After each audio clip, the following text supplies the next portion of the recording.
right, today we're tackling a big one. Thomas Hardy's final and, let's be honest, his most controversial novel, Jude the Obscure. I mean, this book was so shocking when it came out, it actually made Hardy swear off writing novels for good. And you know, it all really comes down to this one phrase from Hardy himself. This is the engine of the entire story. It's this absolutely devastating look at what happens when a person's deepest dreams slam head-on into the brick wall of reality. Okay, so to get this, we've got to meet our main guy, Jude Foley. He's a young man with a dream that is so powerful and, honestly, for a lot of us, probably pretty relatable. So we meet Jude in this tiny little town. By day, he's a stonemason. He works with his hands. But his mind is in a totally different universe. He's a born scholar who just craves a life of learning, of ideas. But that world, it might as well have a giant keep out sign for a working class guy like him. He is the ultimate striving outsider.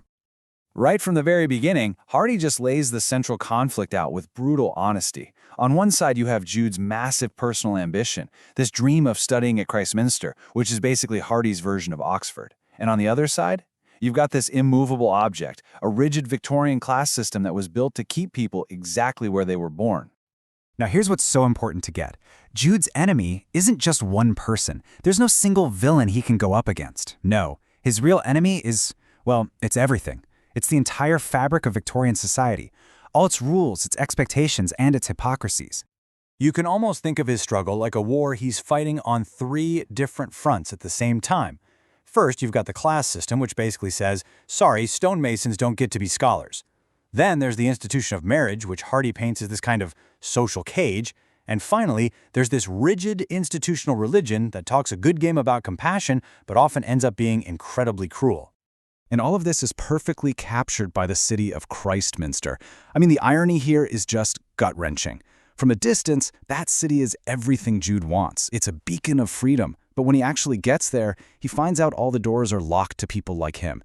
It becomes the ultimate symbol of his dream, and at the same time his total rejection. But here's the thing. Jude doesn't have to fight this war all on his own. In his struggle, he finds a really powerful and, wow, is she complicated, ally who seems to be fighting the exact same battles. And that ally is his cousin, Sue Bridehead. She is Jude's intellectual other half.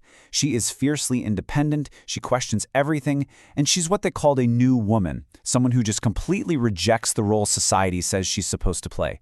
She's the embodiment of the modern spirit. Now, what makes their partnership so radical, so interesting, is that when they meet, they are complete polar opposites. You've got Jude, the believer, who deeply respects tradition and faith. And then you have Sue, the total skeptic, who thinks things like marriage and organized religion are just outdated traps. The only thing they really have in common is that deep-down feeling of being an outsider. Okay, this is where the story pivots from a struggle into a full-blown tragedy.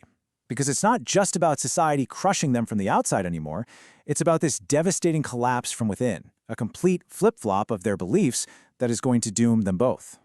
So they make a choice. They decide to live together, outside of marriage, defying all the conventions.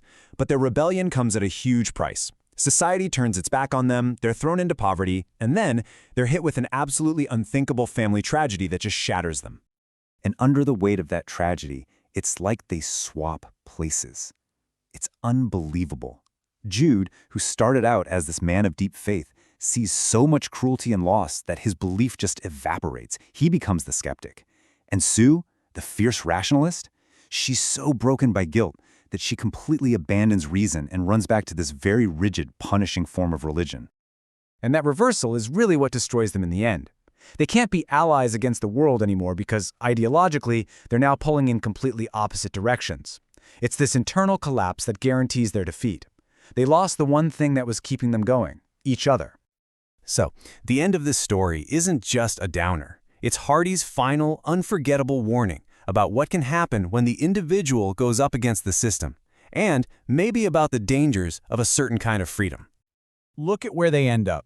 It's just devastating. Jude dies poor and totally alone, whispering curses in Christminster, the very city he dreamed of his whole life. And Sue? She's spiritually crushed. She forces herself back into a loveless marriage, not because she wants to, but as a way to punish herself. The freedom they were chasing led them to total isolation and despair. So what's Hardy's ultimate message here? It really feels like a cautionary tale. He seems to be saying that, yeah, our modern minds might crave absolute freedom, but maybe our hearts need the stability and connection that comes with community and tradition. To be completely disconnected, the way Jude and Sue end up, well, you're not free. You're just adrift. And that really leaves us with a final provocative thought, doesn't it? Jude's fight was against the very visible walls of class and convention in his time. But it kind of forces us to ask ourselves, what are the invisible walls today? What are the unwritten rules and social pressures that might be limiting our own unfulfilled aims?